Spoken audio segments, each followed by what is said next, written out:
Pemirsa, Anda kembali menyaksikan NTV Prime bersama saya Tasya Liutmila. Dan saya Doni De Keizer. Pemirsa, Kejaksaan Agung menyita uang senilai 11,8 triliun rupiah terkait kasus korupsi persetujuan ekspor crude palm oil minyak kelapa sawit periode 2021-2022. Direktur Penuntut Jaksa Agung Muda bidang tindak pidana khusus Sutikno menyebut penyitaan itu dilakukan usai menerima pengembalian kerugian keuangan negara dari tersangka korporasi Wilmar Group.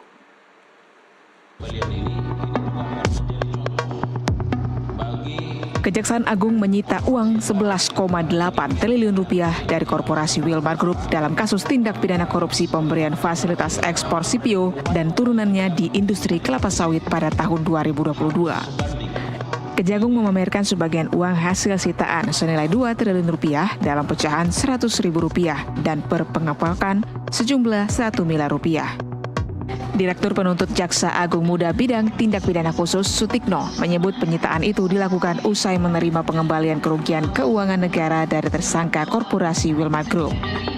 Ia menyebut uang itu diterima dari 5 korporasi yang merupakan anak usaha Wilmar, yakni PT Multimas Nabati Asahan, PT Multinabati Sulawesi, PT Sinar Alami Permai, PT Wilmar Bioenergi Indonesia, PT Wilmar Nabati Indonesia. Dalam dakwaan jaksa sebelumnya, para korporasi itu diminta membayar uang pengganti 11,8 triliun rupiah.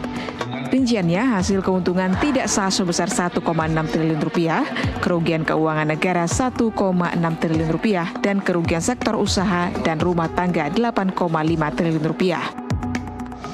Rilis kita sampaikan terkait dengan penanganan perkara tindak pidana korupsi dalam pemberian fasilitas ekspor CPO dan turunannya pada industri kelapa sawit tahun 2022. Yang patut kita garis bawahi bahwa tentu ini merupakan upaya dari Kejaksaan Agung melalui jajaran Jampitsus, di mana uang yang ada di hadapan kita merupakan bentuk pengembalian kerugian keuangan negara yang dilakukan dalam tahap penuntutan.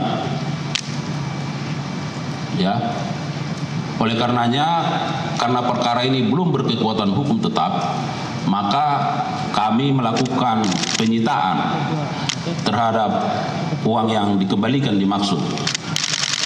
Dan pada kesempatan ini tentu kami memaknai bahwa ini bentuk kesadaran yang diberikan oleh korporasi dan bentuk kerjasama karena ada kesadaran untuk pengembalian kerugian keuangan negara itu.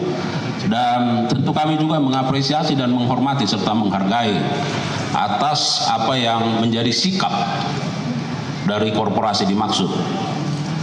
Dan kita harapkan tentu dengan upaya-upaya pengembalian ini juga akan menjadi contoh bagi korporasi yang lain atau bagi pihak-pihak yang lain yang sedang berperkara, bahwa sebagaimana kami maksudkan, upaya-upaya penegakan hukum yang represif harus sebanding, linear, sejalan dengan upaya-upaya pengembalian kerugian keuangan negara dalam rangka pemulihan keuangan negara. Sutikno mengatakan penyitaan itu dilakukan berdasarkan izin Ketua Pengadilan Negeri Jakarta Pusat. Ia menyebut para terdakwa dalam kasus ekspor CPO itu telah melanggar Pasal 2 Ayat 1 dan Pasal 3 Jungto Pasal 18 Undang-Undang tentang Pemberantasan Tindak Pidana Korupsi Jungto Pasal 55 Ayat ke-1 KUHP Pidana. NTV melaporkan.